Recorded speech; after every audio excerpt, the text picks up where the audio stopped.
என்ன சார் நான் காலையில் அந்த நேரத்திலே தான் எந்திரிச்சு நான் அந்த ஆழ்மன பயிற்சிகளும் அஃபர்மேஷனும் பிரார்த்தனையும் வைக்கணுமா? ஏன் மற்ற நேரத்தில் பண்ணால் கிடைக்காதா? என்ன காரணம் அப்படின்னு கேட்குறீங்க. அது ஒரு சிறப்புத்தன்மை இருக்குது. அதனால தான் நான் சொல்கிறேன். எல்லாரும் அதான் சொல்கிறாங்க. ஸோ என்னங்கிறது சயின்டிஃபிக்காக என்னங்கிறது ஒரு ஷார்ட்டாக சொல்கிறேன். அதை புரிஞ்சு நீங்கள் செயல்பட்டால் நம்ம வாழ்க்கை ரொம்ப சூப்பராக இருக்கும்.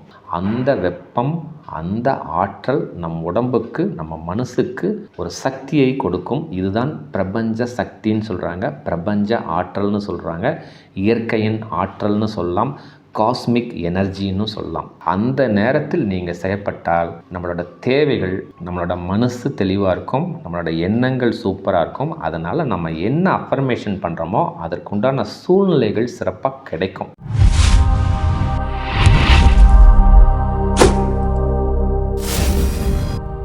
அன்பு வணக்கங்க. இன்றைக்கி ஒரு அற்புதமான தலைப்பை நம்ம விவாதிக்கலாங்க.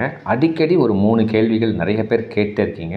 சரி, நம்ம இதை ஒரு வீடியோவே போட்டுடலாம் அப்படின்னு தான் இன்றைக்கி நான் இந்த தொகுப்பை வழங்குறேன். சிறப்பாக வீடியோக்குள்ளே போகலாங்க. ஃபஸ்ட்டு கேள்வி நீங்கள் கேட்குறது என்னென்னங்க, சார் பிரபஞ்சத்துக்கிட்ட எப்படி கேட்கணும், எப்படி செல்ஃப் டாக் ப்ராசஸ் பண்ணணும், அஃபர்மேஷன் பண்ணணும் அப்படின்னு நீங்கள் சொல்கிறீங்க. ஓகே, இறைவன்கிட்ட நான் எப்படி கேட்குறது அப்படின்னு ஒரு கேள்வி. அதற்கு பதிலாக பார்க்கலாம் இந்த வீடியோவில். 2வது கேள்வி, சார் பிரம்ம முகூர்த்தம்னு சொல்கிறீங்க, காலையில் 3 மணிக்கு எந்திரிக்க சொல்கிறீங்களே சார், என்னால் எந்திரிக்கவே முடியாது சார், நான் என்ன தான் சார் செய்கிறது, கட்டாயம் எந்திரிச்சே ஆகணுமா அப்படின்னு உங்கள் கேள்வி. காரணம் என்னோடய வேலை பளு இதெல்லாம் இருக்குது சார், நான் எப்படி சார் என்னால் எந்திரிக்க முடியும், நான்லாம் சூரியனை கூட காலையில் பார்த்ததே இல்லை அப்படின்னு சொல்லி பலவிதமான கேள்விகளை கேட்குறீங்க. ஸோ அந்த பிரம்ம முகூர்த்தம் தேவையா இல்லையா அப்படிங்கிறத பற்றி ஒரு புரிதல் தன்மை 2வது கேள்விக்கு பதில். 3வது, சார் எனக்கு வயசாயிடுச்சு சார், என்னால் எல்லாம் ஒரு 3 மணிக்கு 4 மணிக்கெல்லாம் கட்டாயம் எந்திரிக்க முடியாது, எனக்கு வீசிங் இருக்குது, எனக்கு சில டிசீஸ் இருக்குது, நோய் இருக்குது, அதனால் என்னால் அந்த டைமுக்கு எந்திரிக்க முடியாது, நான் என்ன செய்யலாம் அப்படிங்கிறத உங்கள் 3வது கேள்வி. இந்த 3 கேள்விகளுக்கும் சிறப்பான பதிலை பார்க்கலாம்.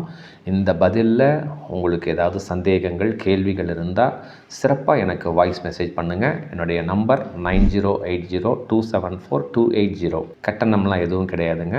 சிறப்பாக வாய்ஸ் மெசேஜ் பண்ணுங்கள். நான் ஃப்ரீயாக இருக்கும் பொழுது உங்களோட பேசுகிறேன். அற்புதமாக செயல்படுத்தலாம். வீடியோக்குள்ளே போகலாங்க. ஃபஸ்ட்டு கேள்வி, சிம்பிளாக சொல்ல போனாங்க, பிரபஞ்சம் அப்படின்னா என்னென்னா நீர், நிலம், காற்று, நெருப்பு, ஆகாயம், பஞ்சபூதங்களை அடங்கியது இந்த பிரபஞ்சம். இதில் எந்தவித மாற்று கருத்தும் கிடையாது. ஏன்னா எல்லா மதத்தினரும் அக்செப்ட் பண்ணக்கூடிய ஒரு ரீசன். ஏன்னா நீர், நிலம், காற்று, நெருப்பு, ஆகாயத்தை நம்ம பார்க்க முடியும், உணர முடியும். அதுதான் பஞ்சபூதம் அப்படின்னு சொல்கிறாங்க. இதுதான் பிரபஞ்சம். புரியுதுங்களா? இதை தான் இயற்கைன்னு சொல்கிறாங்க, இதுதான் யூனிவர்ஸ்னு சொல்கிறாங்க, இதுதான் சயின்ஸ், அண்டம் அப்படின்னு சொல்லுவாங்க, இதுதான் காஸ்மிக். புரியுதுங்களா? ஸோ பிரபஞ்சம்னா என்ன, இயற்கைனா என்ன, சயின்ஸுனா என்ன, காஸ்மிக்னா என்ன அப்படிங்கிறத நீங்கள் புரிஞ்சுக்கிட்டீங்க. அது ஒரு நமக்கு மேலே இருக்கிற ஒரு சக்தி. ஏன்னா நம்ம தேவைகள் எல்லாத்தையுமே நம்ம கொடுக்குது. காற்று நம்ம சுவாசிக்க, நீர் நம்ம தண்ணி குடிக்க, வெப்பம் நம்ம உடல்நிலையை பக்குவமாக வச்சுக்க. ஸோ இந்த பஞ்சபூதங்கள், இந்த பிரபஞ்சம் நமக்கு தேவைகளை சிறப்பாக கொடுத்துக்கிட்டே இருக்குது. அதுக்கு பேர் தான் பிரபஞ்சம், இயற்கை, சயின்ஸ், காஸ்மிக், எது வேணால் சொல்லலாம். நான் அந்த பிரபஞ்சத்தை உணர்றேன், கண்ணில் பார்க்குறேன். புரியுதுங்களா? அதனால் இதை பிரபஞ்சம்னு சொல்கிறேன். இது ஒரு சக்தி, அதாவது நமக்கு மேலே இருக்கிற ஒரு சக்தி. ஏன்னா அந்த சக்தியை நம்ம இயக்கவோ நம்ம கண்ட்ரோலில் கொண்டு வரவோ முடியவே முடியாது. அதனால் நான் அது நமக்கு மேலே இருக்கிற சக்தி பிரபஞ்சம் அப்படின்னு நான் கேட்குறேன். அது கேட்காமையே நமக்கு நிறைய கொடுத்துட்ருக்கு. அதனால் நீங்கள் கேட்டால் கொடுக்கும்ங்கிற ஃபார்முலா தான் நான் சொல்லிகிட்ருக்கேன். சரி, அடுத்தது இறைவனுக்கு வருவோம். ஸோ நமக்கு மேலே இருக்கிற சக்தின்னு நான் சொல்லிட்டேன், அதுதான் பிரபஞ்சம்னு சொல்லிட்டேன். ஸோ நமக்கு மேலே இருக்கிற சக்திங்கும் பொழுது இறைவனும் நமக்கு மேலே இருக்கிற சக்தி தான். ஆனால் நான் இது வரைக்கும் பார்த்ததில்லைங்க. புரியுதுங்களா? அதனால தான் நான் அடிக்கடி பிரபஞ்சம் அப்படின்னு சொல்கிறேன். புரியுதுங்களா? ஸோ இறைவன் அப்படிங்கிறவர் இருக்கிறாரா இல்லையா அப்படிங்கிற கான்ட்ராவர்சிக்கு நாங்கள் போக வேணாம். பட் நமக்கு மேலே ஒரு சக்தி இருக்குது. அதை தாராளமாக நீங்கள் இறை சக்தி, இறைவன் அப்படின்னு நீங்கள் தாராளமாக வச்சுக்கலாம். அந்த இறைவனில் முருகர் இருக்கார், விநாயகர் இருக்கார், இயேசு இருக்காங்க, மேரியம்மா இருக்காங்க, மாரியம்மா இருக்காங்க, அல்லா இருக்காங்க.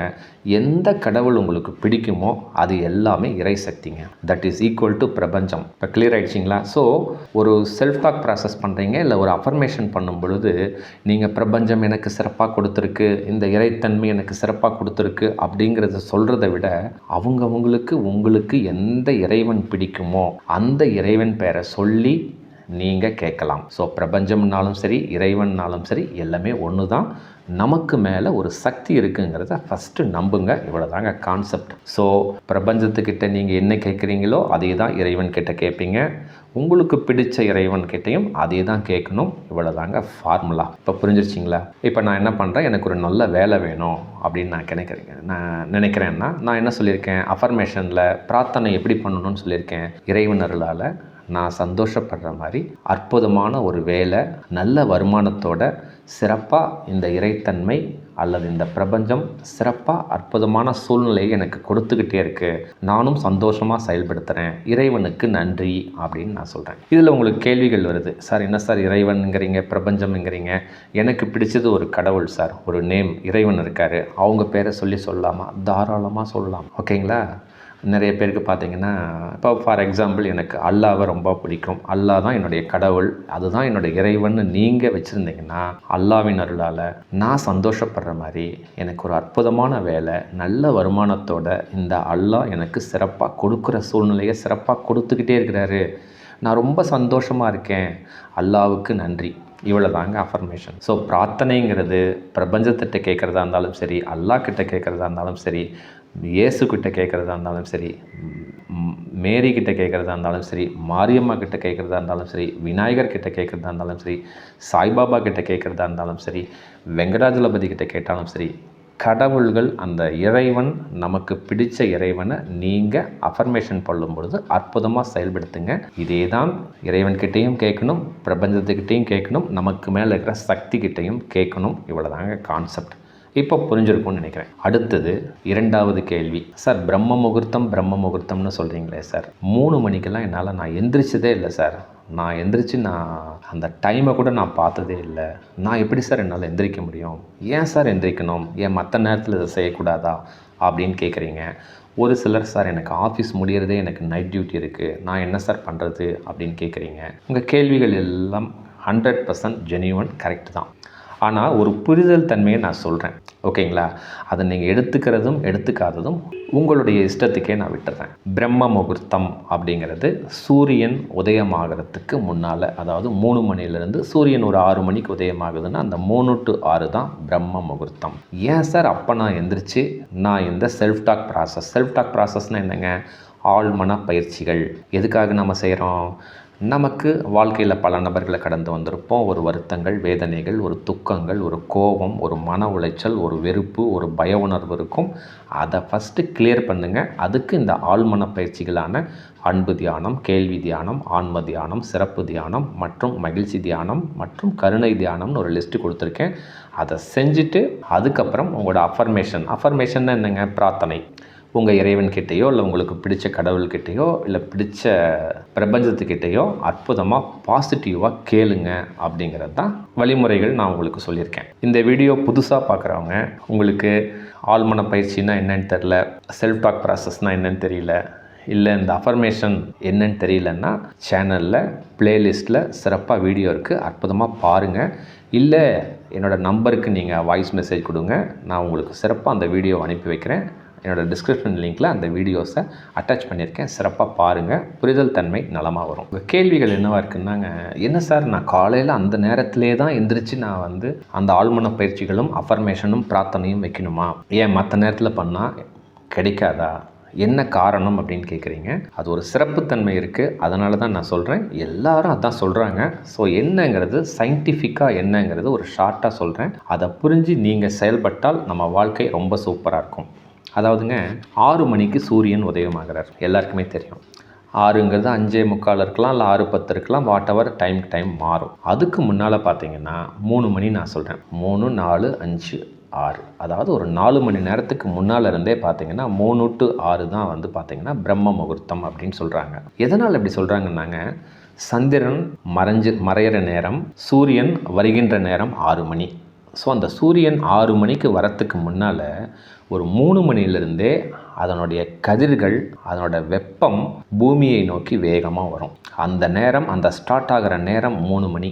அப்போ பார்த்தீங்கன்னா அந்த நேரத்தில் வெப்பமும் இருக்காது, ஒரு ரொம்ப சூடும் இருக்காது, ஒரு இதமான ஒரு சூழ்நிலையை அந்த நேரத்தில் 3 மணிக்கு இந்த பிரபஞ்சம் நமக்கு சுற்றி இருக்கிற அந்த இயற்கை கிரியேட் பண்ணும். புரியுதுங்களா?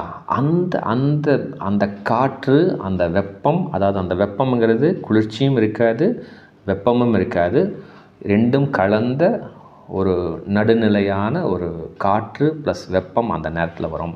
அந்த வெப்பம், அந்த ஆற்றல் நம் உடம்புக்கு, நம்ம மனசுக்கு ஒரு சக்தியை கொடுக்கும். இதுதான் பிரபஞ்ச சக்தின்னு சொல்கிறாங்க, பிரபஞ்ச ஆற்றல்னு சொல்கிறாங்க, இயற்கையின் ஆற்றல்னு சொல்லலாம், காஸ்மிக் எனர்ஜின்னு சொல்லலாம். சயின்ஸில் இதை தான் சொல்கிறாங்க. ஏன்னா அந்த காஸ்மிக் எனர்ஜியானது, அந்த காஸ்மிக் எனர்ஜிக்கும் அந்த பிரபஞ்ச ஆற்றலுக்கும் நம் மனசுக்கும் ஒரு கனெக்டிவிட்டி இருக்குது. நான் சொல்கிறது புரியுதுங்களா? ஸோ அந்த நேரத்தில் நம்ம விழிப்புடன் செயல்பட்டால் நம்மளோட மனது தெளிவாக இருக்கும். அந்த மனசு பார்த்திங்கன்னா நம்ம உடம்பானது அந்த தூய காற்று, அந்த வெப்பத்தை நம்ம சுவாசிக்கும் பொழுது நமக்கு ஒரு புத்துணர்ச்சியாக இருக்கும். அந்த காஸ்மிக் எனர்ஜியை நம்ம அப்சர்வ் பண்ணலாம். அதனால் நம்ம மனசு கொஞ்சம் தெளிவாக இருக்கும். இதனால தான் காலையில் நேரத்தில் தியானம் பண்ணுங்கள், மெடிடேஷன் பண்ணுங்கள், வாக்கிங் போங்க அப்படின்னு சொல்லிட்டு இருக்காங்க. ஆனால் நம்மளாம் இப்போ வாக்கிங் போகிறது 7 மணிக்கு மேலே, 8 மணிக்கு மேலே, 9 மணிக்கு மேலெலாம் போகிறீங்க. அது பயன் இல்லை. ஏன்னா அந்த நேரத்தில் இந்த 3 to 6 நீங்கள் செஞ்சால் தான் இந்த காஸ்மிக் எனர்ஜியை நீங்கள் அப்சர்வ் பண்ண முடியும் அப்படிங்கிறது தான் என்னுடைய கருத்து. ஸோ இப்போ நீங்கள் டிசைட் பண்ணிக்கோங்க வெதர் அந்த நேரத்தில் நம்ம இந்த ஆழ்மன பயிற்சிகளும் நம்ம பிரார்த்தனையும் நம்ம செயல்பட்டால் நம்ம மனசு தெளிவாக இருக்கும். காரணம், நம்மளோட உடல் அமைப்பு பார்த்திங்கன்னா ஒரு 75% சக்தியை அந்த நேரத்தில் அப்சர்வ் பண்ணும். இன்னும் விளக்கமாக கூட இதை பற்றி நான் சொல்கிறேன். புரியுதுங்களா? ஸோ அந்த நேரத்தில் நீங்கள் செயல்பட்டால் நம்மளோட தேவைகள், நம்மளோட மனசு தெளிவாக இருக்கும், நம்மளோட எண்ணங்கள் சூப்பராக இருக்கும். அதனால் நம்ம என்ன அஃபர்மேஷன் பண்ணுறோமோ அதற்குண்டான சூழ்நிலைகள் சிறப்பாக கிடைக்கும். இவ்வளோ தாங்க ஃபார்முலா. அந்த நேரத்தில், அந்த 3 to 6ங்கிற நேரத்தில் நம்ம ஒரு சுவாசம், நம்ம அந்த காற்றை அப்சர்வ் பண்ணிங்கன்னா நம்ம மனசு தெளிவாக இருக்கும். அந்த காஸ்மிக் எனர்ஜியானது நம்மளோட அறிவுத்திறனை மேம்படுத்தும். இவ்வளோ தாங்க கான்செப்ட். அந்த அறிவுத்திறன் கூர்மையாக இருக்கிறதுனால தான் நீங்கள் கொஞ்சம் கன்சிடர் பண்ணி பாருங்கள். நிறைய தொழிலதிபர்கள், நிறைய ஞானிகள், நிறைய ரிஷிகள், நிறைய முனிவர்கள் அந்த காலத்தில் எல்லாம் பார்த்திங்கன்னா அந்த நேரத்தில் எந்திரிச்சு தான் அவங்களோட வேலைகளை செஞ்சுருப்பாங்க. ஏன் இன்றைக்கி இருக்கிற காலகட்டத்தில் பெரிய கோடீஸ்வரர்கள், பெரிய பிஸ்னஸ்மேன்கள் அந்த நேரத்தில் தான் எந்திரிக்கிறாங்க. உடனே நீங்கள் இந்த இடத்துல ஒரு கேள்விகள் கேட்குறீங்க. பேப்பர் போடுறாங்க சார், அவங்க 3 மணிக்கு தான் எந்திரிக்கிறாங்க. பால் பாக்கெட் போடுறாங்க, 4 மணிக்கு தான் எந்திரிக்கிறாங்க.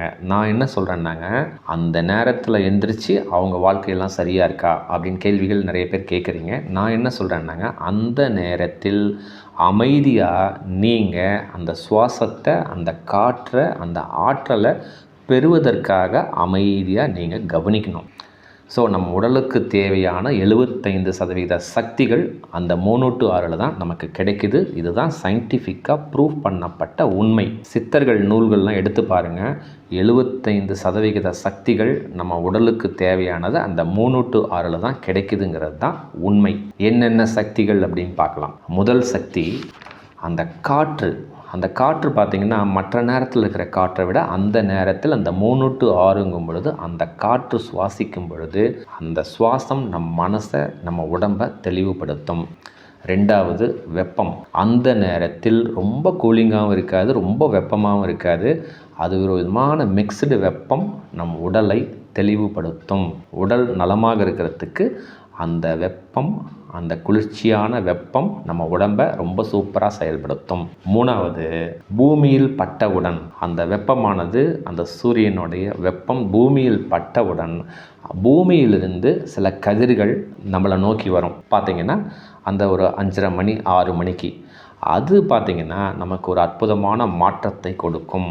சூரியனை பார்க்கணும், காலையில் இருந்துச்சு சூரிய நமஸ்காரம் பண்ணுங்கன்னு சொல்கிறாங்க இல்லைங்க, அந்த நேரத்தில் நமக்கு ஒரு எனர்ஜியை கொடுக்கும். இதுதான் பிரபஞ்ச சக்தி. ஸோ நான் சொன்ன அந்த காற்று, அந்த ஒரு கதகதப்பான வெப்பம், அந்த சூழ்நிலை மற்றும் பூமியில் பட்டவுடன் நமக்கு கிடைக்கிற வெப்பம், இந்த 3ம் நம் உடலுக்கு தேவையான 75% சக்திகளை கொடுக்குது. இதுதாங்க உண்மை. சார், அப்போ மீதம் இருக்கிற 25% சக்திகள் என்னன்னா உணவு முறை. ஸோ அந்த உணவு முறை 25% தான். இந்த 75% பிரபஞ்ச ஆற்றல்னால் மட்டும்தான் நம்ம சிறப்பாக செயல்படுத்துகிறோம்.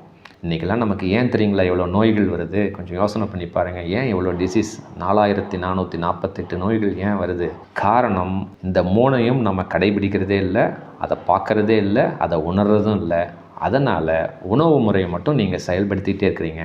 அதுவும் சரியற்ற சிறப்பு குறைவான உணவு முறைகளை நீங்கள் கையாளுறதுனால தான் உங்களுக்கு நோய்கள் வருது. நீங்கள் இந்த 3ஐயும் கடைபிடிக்காமல் உணவு முறைகளை எவ்வளோ கரெக்டாக இருந்தாலும் நமக்கு உடல் 100% ஒத்துழைப்பு கொடுக்காது. என்னங்க, நம்ம லைஃப்புங்கிறது ஒரு 80 இயர்ஸ் 100 இயர்ஸ் அப்படின்னு சொல்கிறாங்க.